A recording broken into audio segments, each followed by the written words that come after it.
Hello everyone. Thank you all for watching the video and leaving such heartfelt comments.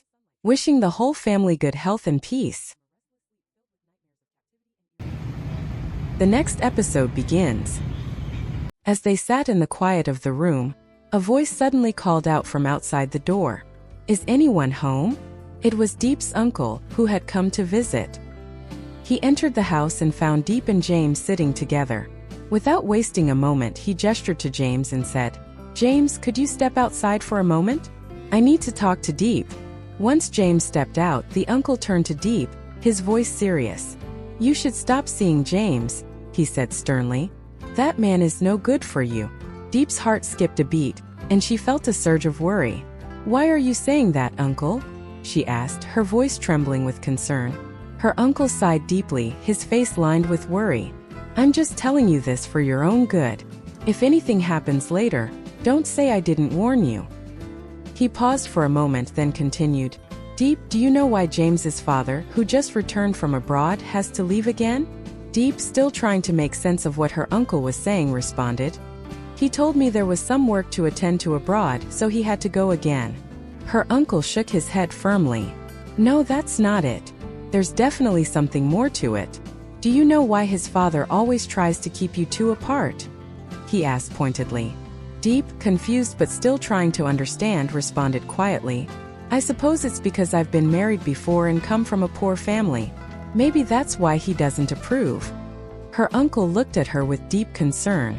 That's not the reason, Diep. I'm telling you again, you should stop seeing James. If anything happens later, don't say I didn't warn you. Diep was filled with worry, feeling overwhelmed by her uncle's words. As her uncle left, she felt a sense of unease settle in her chest. When James returned inside, he immediately noticed her anxious expression. What did my uncle say to you? You seem worried. What's going on? He asked, his voice filled with concern. Diep quickly composed herself, trying to hide her worry. It's nothing, she replied softly, but James wasn't convinced. Are you sure? There's something bothering you, he pressed gently. Diep hesitated for a moment before answering, her voice tinged with worry. Yes, everything's fine. But James could see the worry in her eyes, and he knew something wasn't right.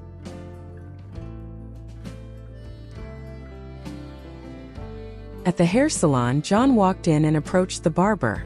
Can you cut my hair? He asked. The barber looked up and replied, How would you like it done? John nodded and said, Just make it short, please. The barber smiled and started preparing the tools.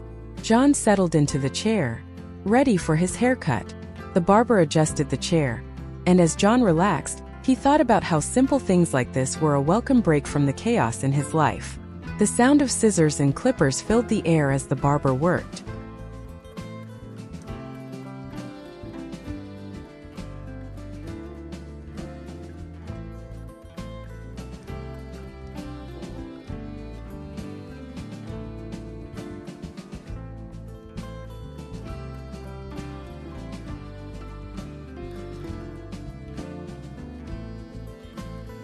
This afternoon, Diep asked, Are you busy today? James looked at her with a soft smile and replied, I am, but I want to stay with you a little longer. He stood up, gently taking her hand, and led her to the car. They drove to a local restaurant known for its famous grilled spring rolls. Sit here, James said as he guided her to a cozy corner table. The scent of grilled food filled the air, making her stomach growl. Have you ever tried grilled spring rolls? James asked, watching her eyes light up with curiosity. No, I haven't, Diep replied with a smile, looking around the small, intimate setting.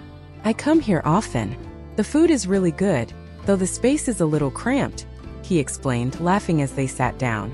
James smiled as he poured their drinks, his voice soft. Drink up, he said, handing her a glass of cool water. Thank you, she replied, taking a sip and glancing at him with a hint of curiosity. Soon, the waiter brought over their order, and James greeted him with a friendly nod. Thank you. You're welcome, the waiter responded as he set the dishes down in front of them. James wasted no time in digging in. Try this. Take a little of each ingredient, then wrap it up, he said, guiding Diep's hands as she hesitated. Carefully, Diep took a piece of grilled meat, a bit of noodle and some fresh herbs, wrapping them up as James had shown her. She dipped the roll into the delicious sauce and took her first bite. "It's really good," she exclaimed, surprised by the perfect combination of flavors. "This is the first time I've had this dish.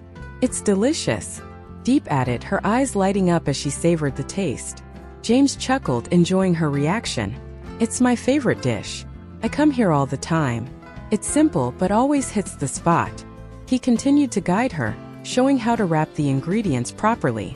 "Now take a little grilled meat, some noodles, pickled vegetables, and fresh herbs." He demonstrated, his hands working quickly and skillfully.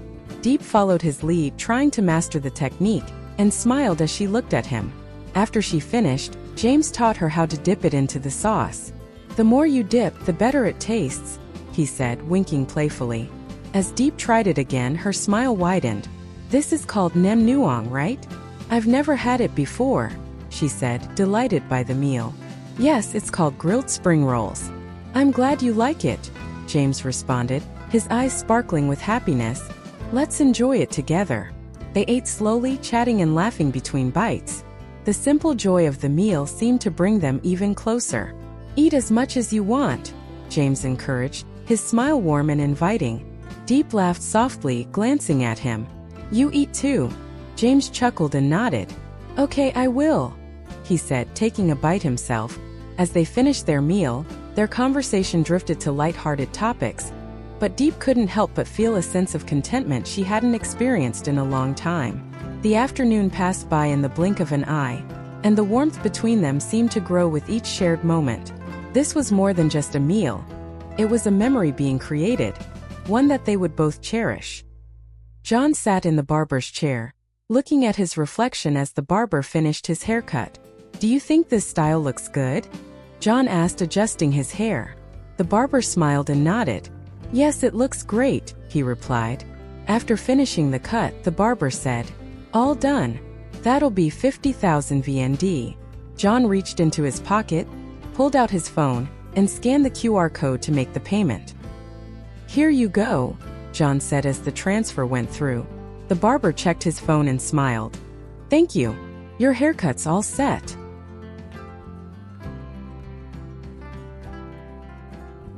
After finishing their meal, James led Diep to a nearby salon for a head massage.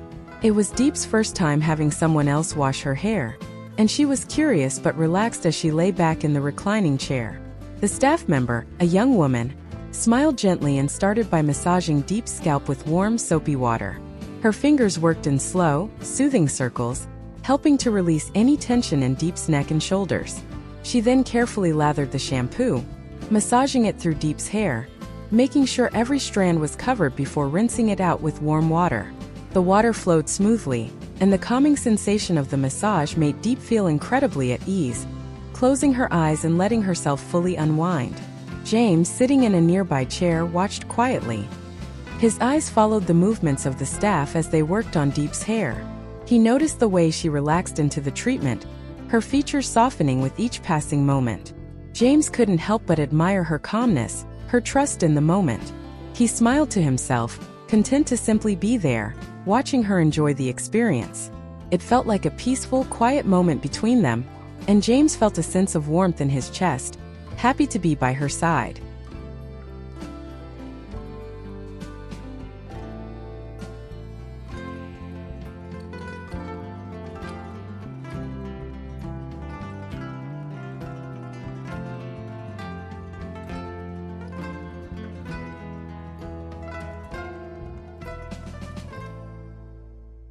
After the head massage, James drove Diep back to her house. When they arrived, he got out of the car and opened the door for her. He gently ran his hand through her hair, admiring how relaxed she looked. Diep, feeling a bit shy, glanced around, worried that someone might see. "Maybe you should head upstairs," she suggested, a little embarrassed. James hesitated for a moment before replying, "I've got a new partner who's going to invest in the hydroelectric project, so I need to head home and prepare for that meeting." Diep nodded. "Then go carefully, and I'll go inside to feed the chickens." James stood there awkwardly for a moment, his words caught in his throat. "Diep, I just wanted to say something," he began, but he struggled to continue. "Today, I took you out, took you to eat. Go on, Diep urged, a smile playing on her lips, knowing he was nervous. James remained quiet for a second, then leaned slightly toward her, his cheek outstretched. He didn't say anything more, but his eyes spoke volumes. Diep understood immediately. Without saying a word, she shyly leaned in and kissed his cheek. The soft kiss left James frozen for a moment, his heart racing with happiness. Diep, flustered but smiling, quickly ran upstairs to her house, leaving James standing there still beaming with joy, feeling a warmth spread through him. He couldn't stop grinning, happy and content with the simple, yet meaningful gesture. As Diep ran towards her house, she noticed someone lying on the ground. Her heart skipped a beat when she saw the figure, but she couldn't tell who it was. As she approached, she called out, "Hey, are you okay? What happened? Why are you lying here?" The person stirred slightly, and Diep could see he was in distress. "Can I help you with anything?" she asked, her concern growing. "Could I get you some water?" The man looked up at her, his face pale and weary. "Yes, please. Water. I feel so weak." "All right, just wait here," Diep said, trying to keep her voice calm. "I'll go get some water for you." She hesitated for a moment before continuing. "Come inside. So cold out here. You can rest in my house." The man barely moved but managed to sit up slightly. "I don't know what's happening. I was walking and then..." His voice trailed off. Diep gently helped him into the house, worried about his condition. She wrapped him in a blanket and placed him on a couch to warm up. "Wait here, I'll bring you some water," she said, rushing to the kitchen. When she returned with a cup of water, she noticed his shivering had not stopped. "Here, drink some water," she said softly, holding the cup to his lips. He sipped the water slowly. "Thank you. I don't know what happened. I was just walking, and then some people attacked me. They beat me, took all my things and left me here," he explained, his voice barely a whisper. "Are you all right?" Diep asked, her heart sinking. "I've never seen anything like this before. Are you feeling any better?" "I'm still so cold," he said, trembling. Diep's worry deepened. "I'm going to make some porridge for you," she said, determined. "You rest and I'll take care of you." As she went to the kitchen to prepare the porridge, she couldn't shake the feeling that something wasn't right. "I wonder if he's really okay," she thought. After a while, she returned with the food. "Hey, are you feeling better?" she asked, placing the bowl in front of him. "Yes, I'm feeling a little better," he said weakly. "I'm making porridge for you, just wait a little longer," Diep replied with a reassuring smile. "Do you need any help?" she asked, looking at him, but he shook his head. "No, I'm fine. Thank you," he replied, grateful. "Okay, you rest. Let me know if you need anything," Diep said, her concern still evident. She couldn't help but feel uneasy, though she tried to brush it off. "I'll keep an eye on you." She made sure he was settled in before leaving him to rest. As she walked away, the feeling that something wasn't quite right lingered in her mind. James returned home and began his afternoon work. He sat down with his younger brother Hung and asked, "Is everything all right?" "Yeah, for now everything is handled," Hung replied. "The investors have returned their capital, especially John." James nodded. "He's paid back all the investments. I guess he realized the consequences and decided to back off." "That's great," Hung said. "What are you working on now?"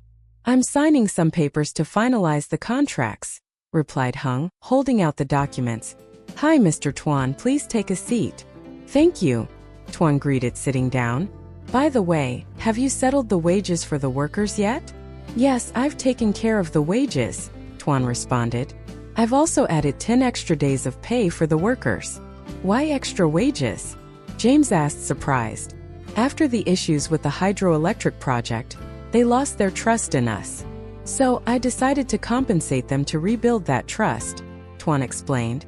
"It's also important for the company's reputation and for my own plan moving forward." "Good idea," James said, nodding. Tuan continued, "But James, next time when you invest in any project, make sure to research the investors thoroughly. We were lucky this time." James sighed. "I know. It was a huge mistake on my part not to investigate properly. The thing is," Tuan said, "I never imagined something like this could happen in a charitable project. It was meant to help local farmers, not for personal gain. But John wanted to ruin our company's reputation because it's a charity project, James said, shaking his head. Now with the evidence, he's scared. That's enough to put him in jail, fortunately, James added. I need to meet with a partner now, James said, standing up. Tuan, please discuss the issues from this incident in detail with Hung. Of course, boss. You go ahead, Tuan replied. By the way, Tuan continued, there are 5 trucks of wood coming to the factory. I checked them, but the quality isn't stable. What do you think? James thought for a moment. For wood, we need to maintain quality. We're building a strong brand for the long run. If the wood quality isn't as good as ours, then don't accept it, James said firmly. We need to keep up with high standards, especially since the market is so competitive right now. Exactly, we'll only work with the best quality, Tuan agreed. James got into his car and headed out to meet his new partner, Min, the famous singer who had recently returned to take over his family business. James was eager to meet him and present the project. As he arrived, he greeted Min. Is this Mr. Min? Yes, it's me. Nice to meet you, Min replied, smiling. You look familiar, he said. It's great to finally meet you. James smiled. I heard from my secretary that you're interested in investing in road and bridge projects to help provide water for the local community, right? Yes, that's correct, Min replied. I'm very interested in supporting this cause. James nodded enthusiastically. We have many projects like this. Our main goal is to help the farmers. The profits aren't huge initially, but the long-term benefits are significant. This project is about providing access to water and building roads to help the community. James continued, take a look over here. You see that stream? Without bridges like these, people have a hard time crossing during the rainy season. It's difficult for them to trade goods. If we don't build proper bridges, they have to wade through the water or use makeshift bridges which aren't safe. He paused. This is why I'm passionate about this project. It's not just about the investment, but about helping people have access to resources and infrastructure. Floods, like the recent Yagi storm, have devastated their farms, and this bridge could prevent future damage. Min nodded thoughtfully. I understand now. I've traveled a lot as an artist, and I've seen the struggles of the people. This project speaks to me, and I want to invest in it. James smiled. Thank you, Min. But I have to be honest, this project is more about giving back than making money. However, as an investor, you will also see returns. Min chuckled. I understand. I'm in because I believe in the cause, and I see the long-term impact it will have on the people. James and Min continued discussing the details of the project. Min's eyes brightened when he heard about the potential benefits of the hydropower component. I'd be honored to work with you. I also want to expand the network of partners involved. James nodded, pleased with the direction things were heading. I'm glad to have you on board. We're building something meaningful here. As they continued their conversation, James couldn't help but feel a renewed sense of hope and purpose. The project was gaining momentum, and with partners like Min, the future looked bright.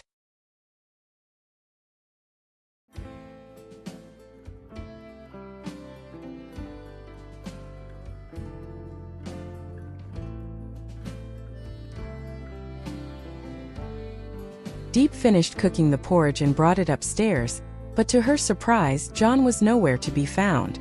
Hey, where are you? Hello? Is anyone here? She called out, looking around the house. After waiting a few moments, she thought to herself, maybe he's feeling better, and decided to go home. She hesitated for a moment, still feeling uneasy.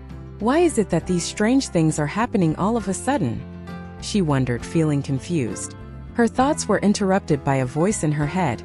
A voice she couldn't forget. It was the warning from her uncle. Stay away from James's family. The words echoed in her mind, and her heart skipped a beat. Just listen to your uncle, the voice seemed to urge. Diep stood still for a moment, lost in thought, unsure of what to do. She had never felt so torn between her own feelings and the advice she had received. She knew James had done nothing wrong, yet the shadows of uncertainty loomed over her, making it hard to trust fully. She couldn't help but wonder what was really happening behind the scenes. Tập quán ăn uống, người dân vùng núi thường có những món ăn truyền thống như cơm lam, cơm nếp, xô lết, thịt nướng. Tập quán ở người dân vùng núi thường sống ở trong những ngôi nhà truyền thống như nhà sàn của người Tày, nhà rông của người Mông. Những phong tục tập quán này đã được bảo tồn và phát triển qua nhiều thế hệ, tạo nên bản sắc văn hóa đa dạng và phong tục phong phú của các dân tộc người thiểu số ở vùng núi.